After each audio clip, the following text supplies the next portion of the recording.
Imaginez-vous, vous avez 22 ans, votre plus grand rêve c'est de devenir champion du UFC, et alors que vous n'avez même pas encore rejoint l'organisation, on vous propose déjà un adversaire extrêmement suivi et respecté, une légende dans son domaine, capable de vous détruire aussi bien mentalement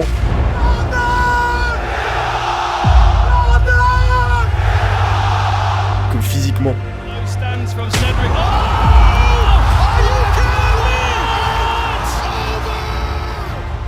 Voici devant quoi Baki va devoir faire face. Ces derniers temps, c'est presque impossible d'être passé à côté d'un des combats les plus attendus en France, celui entre Cédric Doumbé et Baki. Mais évidemment, ça a aussi mené à pas mal de critiques et à pas mal de questions dues à la rivalité entre les deux combattants. Qui est réellement Baki? D'où a-t-il eu toute cette popularité aussi rapidement et est-il vraiment surcoté? Comment ça se fait que ce combat ait lieu et Baki a-t-il une chance? Et pourquoi d'un certain côté Baki a déjà gagné le combat, qu'importe le résultat final? Les gars, bienvenue sur Rapace MMA et c'est sans plus attendre parti pour la vidéo qui va certainement s'intituler Le coup de génie de Baki.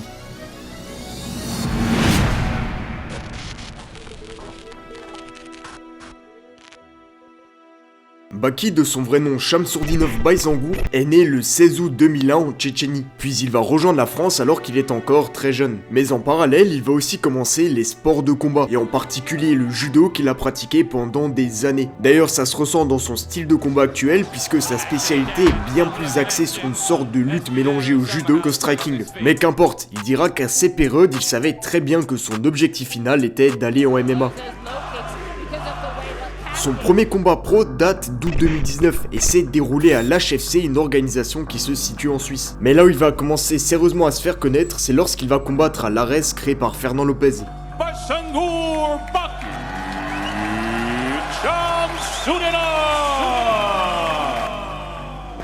dont il devait d'ailleurs récemment combattre pour le titre de champion de sa catégorie welterweight, mais il va malheureusement louper sa pesée, ce qui lui a valu quelques critiques, dont évidemment une de son prochain adversaire, Cédric Doumbé. Et là on peut être mené à se poser une question, puisque surtout à cause de ces différents clashs avec Doumbé et maintenant en plus l'annonce du combat, on entend souvent que Baki serait surcoté, qu'il a bien trop de visibilité pour son palmarès, etc. Mais qu'en est-il réellement ? En soi, c'est vrai qu'il a quand même beaucoup de visibilité par rapport à son palmarès actuel, mais tout ça peut s'expliquer. Déjà, quelque chose de tout bête, son surnom Baki. C'est super simple à retenir et en plus ça fait référence à un célèbre personnage de manga, Baki Hanma. Mais surtout, la vraie raison, c'est qu'il est littéralement partout. On peut le retrouver dans des vidéos avec Greg MMA, Inoxta, Gibra TV ou encore plein d'autres youtubeurs. Et d'ailleurs, c'est rarement pour autre que du MMA quand Baki fait des apparitions. Sans oublier le fait qu'il est toujours présenté comme un prodige, donc ça le crédibilise énormément. Moi, je te présente comme un futur grand champion. Je suis accompagné d'un vrai combattant pro de MMA. La bête à côté, il est vraiment solide. Je vois de près. Et bien évidemment, ces différents clashs avec Cédric Doumbé ont encore ajouté une couche de visibilité à Baki. Donc le fait qu'il soit très présent sur les réseaux, invité de partout et toujours très bien présenté, ça lui a apporté une très grosse popularité. Et ça, ce sont les principales raisons pour lesquelles Baki a autant de visibilité à son niveau. Mais du coup, est-ce que ça fait de Baki un combattant surcoté ?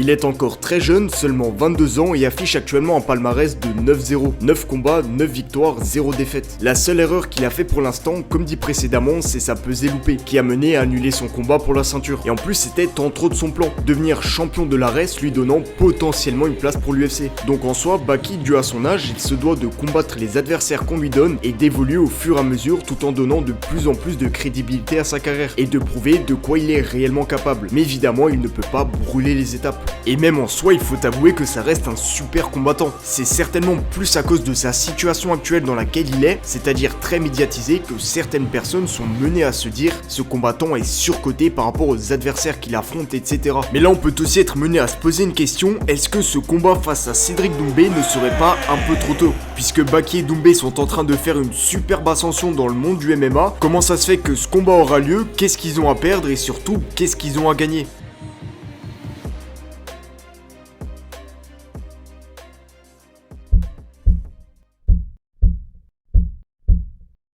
Ladies and gentlemen, the following fight is a welterweight showcase bout and is our main event. Premièrement, si ce combat a eu lieu, bien évidemment, c'est grâce au PFL. C'est une organisation qui cherche à se développer au maximum et donc est friand des gros combats qui mettent en avant l'organisation. Et avec tout l'engouement qu'il y a autour des deux combattants, c'est très bénéfique pour eux. Je vois pas vraiment dans quelle autre organisation de MMA ça aurait pu se dérouler. Mais maintenant, qu'est-ce qu'ils ont à gagner, qu'est-ce qu'ils ont à perdre en commençant par Cédric Doumbé.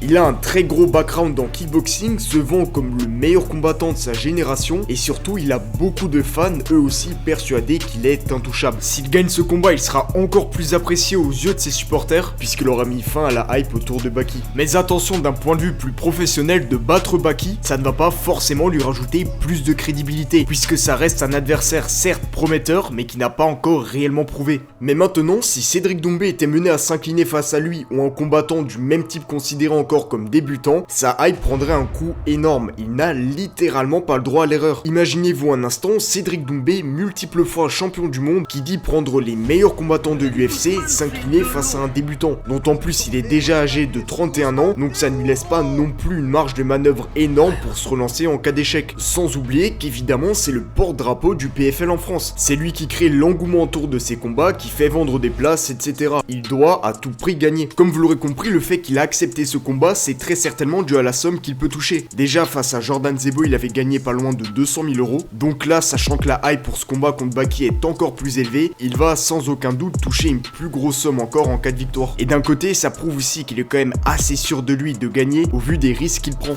Parce que sur mon palmarès, sur mon CV, ça vaut rien. Ça veut dire ça vaut rien. J'ai battu Baki, bah il s'en encore. Ouais, d'accord, c'est qui? C'est plus lui qui a gagné, quoi. Voilà, personne. Troisièmement, je vais l'éteindre au premier round. Il va quand même prendre 100 000 followers.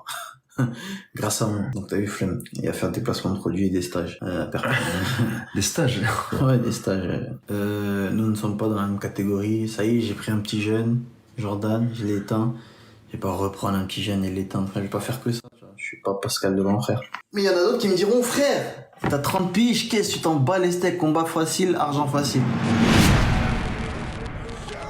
C'est le titre de cette vidéo, en quoi c'est un coup de génie ce combat pour Baki. Déjà très certainement, comme on vient de le voir, Cédric a bien plus à perdre que lui, mais ça se rééquilibre dans le sens où il a bien moins de chances de perdre. Évidemment, d'affronter Cédric Doumbé comme on a pu le voir avec Jordan Zebo, ça risque de laisser de très grosses séquelles. En revanche, il y a très peu de chances que Baki va perdre aussi rapidement que lui. Comme on dit, Jordan Zebo, il a vraiment perdu avec la manière. Avec tout le show qu'il y a eu avant, bien sûr c'était exceptionnel et certainement très difficile à vivre pour Jordan. Et c'est ça, c'est la fréquence, le fait que même dans la rue, les gens ils passent, ils rigolent, ou bien que tu vois quelqu'un de l'autre côté qui crie Jordan t'es mort parce qu'il sait qu'il est avec ses potes et que en plus moi je suis avec ma copine, je vais pas chercher quoi que ce soit. Il y aura peut-être même des phases dans le combat où il va dominer, prouver de quoi il est capable face cette fois-ci à un vrai adversaire. Même s'il ne gagne pas, il a juste à sortir un combat correct pour déjà se faire respecter. En plus il est encore très jeune, ça peut justifier d'un côté sa défaite dans le cas échéant face à une légende du kickboxing et surtout lui laisser le temps de se relancer. Tout ça sans oublier la compensation financière qu'il va toucher même s'il perd. Avec un palmarès comme le sien, c'est presque inimaginable de gagner autant et d'être affiché directement en main event. Mais ça, évidemment, c'est dans le sens où Baki perd le combat, puisque certes, il ne part pas favori, mais on ne voit pas non plus se faire complètement dominer et prendre un KO en moins de 30 secondes. Mais à l'inverse, si Baki pense réellement ce qu'il dit, que pour lui c'est un combat facile, que Doumbé n'a pas l'expérience et qu'il n'aurait pas de mal à le battre, évidemment, Baki passerait pour le combattant le plus prometteur de sa génération. Mais quoi qu'il en soit, ce combat, ça reste une très grosse opportunité pour Baki. Il a obtenu, comme on l'a vu, grâce à sa popularité qu'il a acquérie, à lui maintenant de faire en sorte que ça se passe le mieux possible afin qu'il soit le plus bénéfique pour lui. Les gars, c'est la fin de la vidéo, c'était Rapace MMA, j'espère vraiment qu'elle vous aura plu, et surtout, dites-moi en commentaire vos pronostics pour ce combat. N'hésitez pas à liker et à vous abonner, ça donne vraiment de la force, et moi je vous dis à la prochaine pour une nouvelle vidéo.